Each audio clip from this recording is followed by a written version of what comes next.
আমি অসমীয়া যুৱ মঞ্চই সৰ্বশ্ৰেষ্ঠ মুখ্যমন্ত্ৰী ডাঙৰীয়া অসমৰ তথা ভাৰত বিশ্বৰ তেখেতে বোলে দুখীয়া মুখ্যমন্ত্ৰী গতিকে সেই মুখ্যমন্ত্ৰীজনক আমি ক'ব বিচাৰিছো যে জুবিন দাৰ ন্যায় আমি কেতিয়া পাম আমি আপোনাক সুধিব বিচাৰিছো আমি অসমৰ জনগণক আপোনাক সুধিব বিচাৰিছো মৰিয়াই মাৰিলেও আমাক জুবিন দাৰ ন্যায় লাগিব গুলিয়াই মাৰিলেও আমাক জুবিন দাৰ ন্যায় লাগিব জেল ভৰালেও আমাক জুবিন দাৰ ন্যায় লাগিব সিধা কথা স্পষ্ট কথা আমি অসমৰ জনগণে তেতিয়ালৈকে আপোনাক এৰি নিদিও যেতিয়ালৈকে আপুনি জুবিন দাৰ ন্যায় নিদিব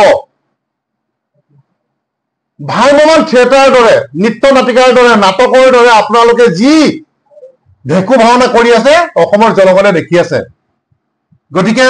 মুখ্যমন্ত্ৰী ডাঙৰীয়াৰ ওপৰত আমাৰ আস্থা আছিলে ভৰসা আছিলে যে তেখেতে কৰিব পাৰিব কাৰণ আমি জানো আমি দেখিবলৈ পাইছো যে কোনো কৰিব নোৱাৰা কাম আমাৰ হিমন্ত বিশ্ব শৰ্মা ডাঙৰীয়াই কৰি দেখুৱাইছিলে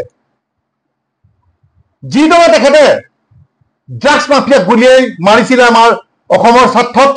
যিদৰে তেখেতে গৰু চোৰক গুলিয়াইছিলে যিদৰে তেখেতে কয়লা মাফিয়াক গুলিয়াইছিলে যিদৰে তেখেতে চুপাৰী মাফিয়াক গুলিয়াইছিলে অসমৰ জনগণে ভাবিছিলে যে আমাৰ হিয়ামতো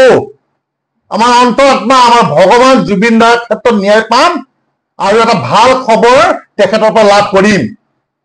কিন্তু তেখেতে সেই ভাল খবৰটো দিব নোৱাৰিলে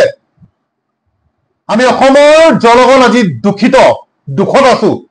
তেওঁৰ কৰ্মকাণ্ড সব দেখি আছো কাৰণ গৰু মাফিয়াক যেতিয়া গুলিয়াব পাৰে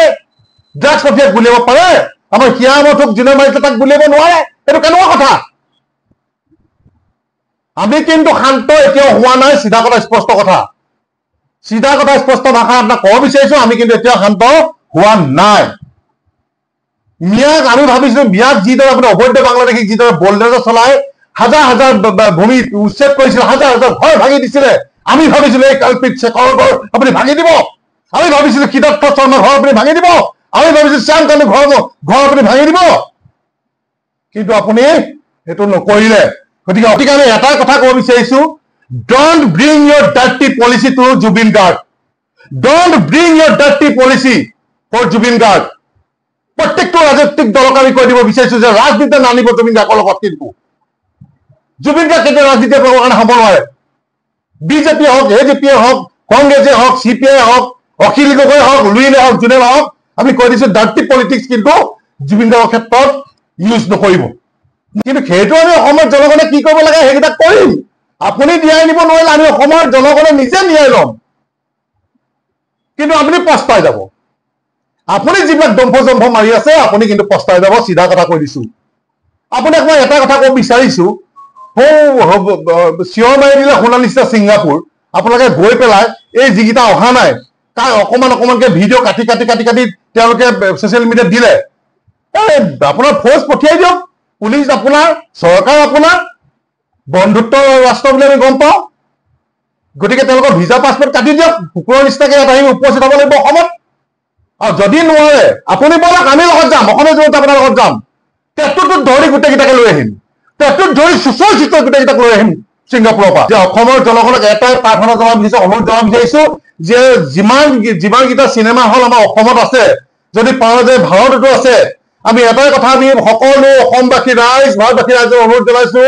জুবিন দাৰ কাৰণে চিনেমা যিসকল চিনেমা হল চিনেমাখন আৰম্ভ কৰাৰ আগত এই মায়াবিনী গীতটো পৰিবেশন কৰিবৰ বাবে জুবিন দাৰ ফটো এখন লগাই মায়াবিনী গীতটো পৰিবেশন কৰিবৰ বাবে আমি অনুৰোধ জনাইছো আৰু এই গীতটি যেতিয়া তাত লগাব